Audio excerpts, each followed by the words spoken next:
আমি white ball ছক্কা ছাড়া মারি না, আমি নো বল আর হোয়াইট বল যে করি না।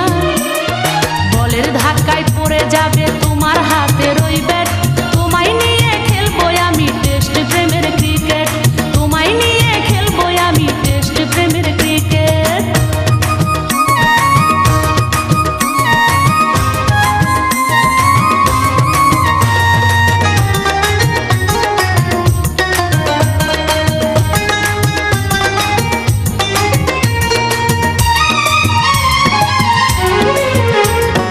এই জীবনে দেখছি কত বোলিং অ্যাকশন, ফাঁকে ফাঁকে তুলছি আমি তাও 100 রান।